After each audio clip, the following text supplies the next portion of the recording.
Hello friends, आज हम बनाएंगे एगलेस स्वीट टूटी फ्रूटी बंस। इसे आप बन मस्का की तरह एंजॉय कर सकते हैं बटर या जाम के साथ, या तो आप इन्हें प्लेन ऐसे भी एंजॉय कर सकते हैं। ये बहुत ही सॉफ्ट बनते हैं, बहुत आसानी से बन जाते हैं। इसे बनाते बनाते मैं थोड़े से टिप्स आपके साथ शेयर करूंगी, जिससे आपको परफेक्ट बंस बनाने में हेल्प मिलेगी। तो इसे बनाना शुरू करते हैं। सबसे पहले हम यीस्ट को प्रूफ होने के लिए रखेंगे। उसके लिए हम एक छोटे बोल में लेंगे 1/4 कप ल्यूकवार्म वाटर। पानी जो है वो बहुत ज़्यादा गर्म या बहुत ठंडा नहीं होना चाहिए। उसमें हम डालेंगे 1 टीस्पून इंस्टेंट यीस्ट और 1 टेबलस्पून दानेदार चीनी। इन सभी चीज़ों को हम अच्छे से मिक्स कर लेंगे तब तक जब तक इसमें कोई लम्स ना रहे। अगर मिक्सचर में आप थोड़े से लम्स ऑब्जर्व करते हैं तो आप मिक्सचर को रीहीट कर सकते हैं माइक्रो में 5 से 10 सेकंड के लिए, या आप उसे गैस पे भी लो फ्लेम पर 5 से 10 सेकंड के लिए हीट कर सकते हैं। इस मिक्सचर को हम ढककर फ्रॉथी होने के लिए करीबन 10 मिनटों के लिए रख देंगे। अब हम हमारे ड्राई इंग्रेडिएंट्स इकट्ठा करते हैं। उसके लिए हम फाइन सीव में से सिफ्ट कर लेंगे 2 कप मैदा। मेरा जो 1 कप है वो 250 ml का है। उसके साथ मैं इसमें डाल रही हूँ 1/4 टीस्पून नमक और 2 टेबलस्पून मिल्क पाउडर। इन तीनों चीज़ों को हम अच्छे से सिफ्ट कर लेंगे। सिफ्ट करने से इसमें एरेशन डेवलप होता है और बंस जो है वो बहुत ज़्यादा सॉफ्ट और अच्छे बनते हैं। सभी चीज़ें सिफ्ट हो जाए उसके बाद हम उसमें डालेंगे पाउडर्ड शुगर। मैंने इस समय एडिशनल 1 टेबलस्पून पाउडर्ड शुगर का यूज़ किया हुआ है, लेकिन अगर आप चाहते हैं कि आपके बंस थोड़े से ज़्यादा स्वीट बने तो आप इसमें थोड़ी और प्रपोर्शन इंक्रीज कर सकते हैं शुगर की। इस समय ये बंस माइल्ड स्वीट टेस्ट के बनेंगे। सभी ड्राई इंग्रेडिएंट्स को हम अच्छे से मिक्स कर लेंगे। उसके बाद हम उसमें डालेंगे 1/2 टीस्पून वनीला एसेंस। आप चाहें तो अपनी पसंद का कोई भी एसेंस इसमें डाल सकते हैं, तो वो फ्लेवर के बंस बनेंगे। और अब हम उसमें डालेंगे हमारा यीस्ट का मिक्सचर। आप देख सकते हैं कि 10 मिनट बाद ये एकदम फ्रॉथी हो गया है और यीस्ट अच्छे से एक्टिवेट हो गया है। यीस्ट का मिक्सचर डाल लेने के बाद हम हाथों की मदद से अच्छे से उसे आटे के साथ मिक्स कर लेंगे।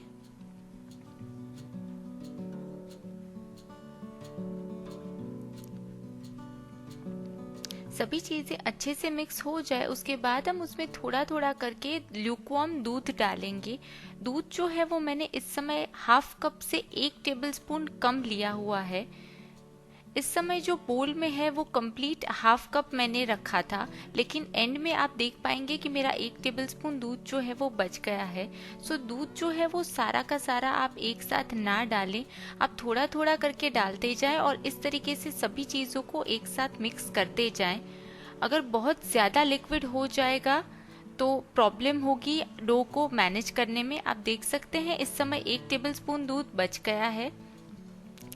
आप हाथों को एक बार वॉश कर ले ताकि डो जो है वो हाथों पर आगे ज़्यादा स्टिक ना हो। सभी चीज़ें अच्छे से कंबाइन हो जाए और हाथ धो लें। उसके बाद हम उसमें डालेंगे 2 टेबलस्पून बटर। इस समय मैंने सॉल्टेड बटर का यूज़ किया हुआ है और इसे हम नीट करेंगे तब तक जब तक बटर जो है वो अच्छे से डो के साथ इनकॉर्पोरेट नहीं हो जाता, यानी कि मिक्स नहीं हो जाता। एक बार बटर जो है वो फुल्ली अब्जॉर्ब हो जाए डो में, उसके बाद आप डो को एक फ्लैट सरफेस पर ले लें। इस समय मेरी जो प्लेट है वो फ्लैट है, इसलिए मैंने इसमें इसी में नीट कर रही हूँ। आप इस तरीके से पाम की मदद से उसे नीट करते जाएं। टोटल हमें इसे नीट करना है 10 मिनटों के लिए। शुरू में जब मैंने नीट करना स्टार्ट किया था तो आपने ऑब्जर्व किया होगा कि प्लेट के बॉटम में डो एकदम स्टिक हो रहा था। धीरे धीरे आप देखते जाएंगे कि डो जो है वो कम स्टिकी होता जा रहा है और आसानी से उसमें इलास्टिसिटी बढ़ती जा रही है। मैं स्ट्रेच कर पा रही हूँ, उसका टेक्सचर चेंज होता जा रहा है। इसीलिए मैंने इस स्टेप को सिर्फ फास्ट फॉरवर्ड किया है, बहुत ज़्यादा एडिटिंग नहीं की है। 5 मिनट डो को मैंने नीट कर लिया है। उसके बाद मैं इसमें थोड़ा थोड़ा करके ऑयल डालती जाऊंगी। टोटल मैं 1 टेबलस्पून ऑयल का यूज़ कर रही हूँ इस समय, और मैं अगेन इसे और 5 मिनटों के लिए नीट करूंगी। आप शुरू में और एंड में इसका टेक्सचर देख लें। अब डो का जो टेक्सचर है वो और 5 मिनट नीट करने के बाद कम्प्लीटली चेंज हो गया है, और डो जो है वो एकदम इलास्टिक हो गया है। बिल्कुल भी वो स्टिक नहीं हो रहा है, मैं उसको आसानी से स्ट्रेच कर पा रही हूँ। सो ये साइंस है कि हमारा जो डो है वो रेडी हो गया है। और आप देख सकते हैं कि वो बिल्कुल भी स्टिक नहीं हो रहा है। प्लेट का सारा डो भी हमने नीट करने में ले लिया है। डो अच्छे से नीट हो जाए उसके बाद हम उसमें 1/8 कप टूटी फ्रूटी ऐड करेंगे, और हम उसे थोड़ा सा नीट करेंगे तब तक जब तक सारी की सारी जो टूटी फ्रूटी है वो डो के साथ कंबाइन नहीं हो जाती। आप देख सकते हैं टूटी फ्रूटी जो है वो अच्छे से डो के साथ कंबाइन हो गई है। टूटी फ्रूटी कंबाइन हो जाए उसके बाद आप एक बड़ा बोल ले लें और उसको कम्प्लीटली पूरा का पूरा बोल जो है वो अच्छे से ऑयल के साथ ग्रीस कर ले। डो का एक बॉल बना ले, उसके एजेस आप अंदर की तरफ टक इन कर ले इस तरीके से, और जो एजेस हमने टक इन किए हैं उसको बॉटम पे रखें और डो के ऊपरी हिस्से पर आप ऑयल या बटर अप्लाई कर ले। इसे हम ढक कर रख लेंगे प्रूफ होने के लिए 1 से 1.5 घंटों के लिए।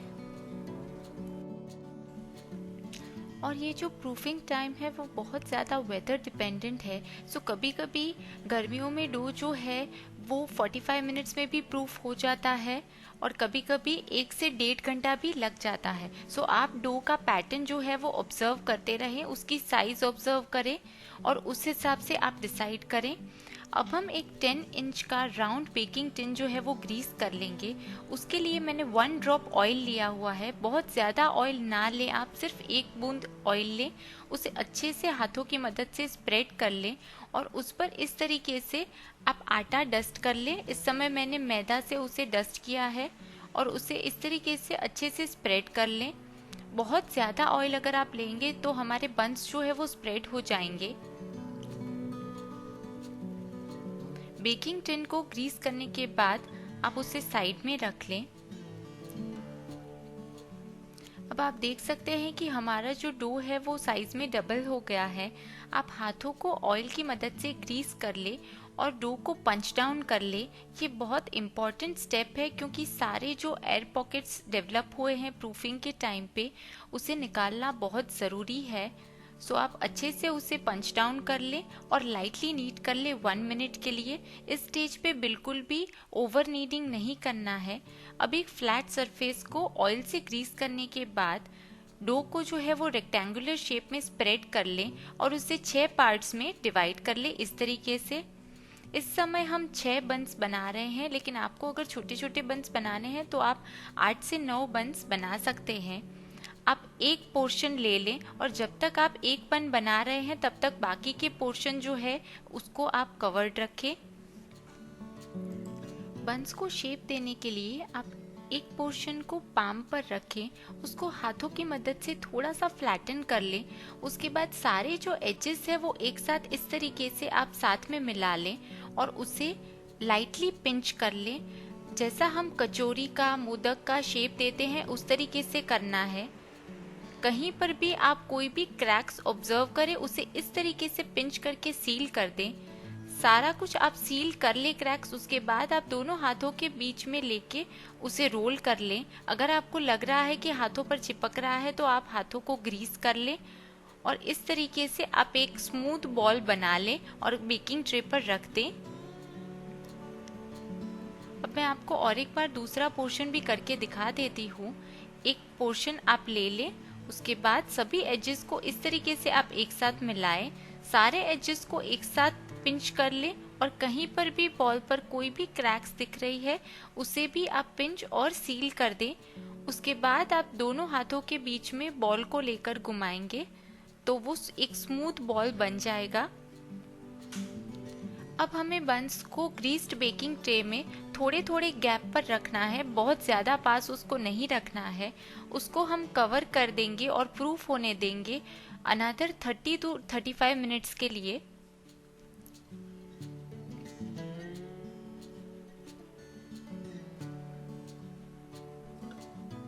अब आप देख सकते हैं कि बंस जो है वो प्रूफ हो गए हैं।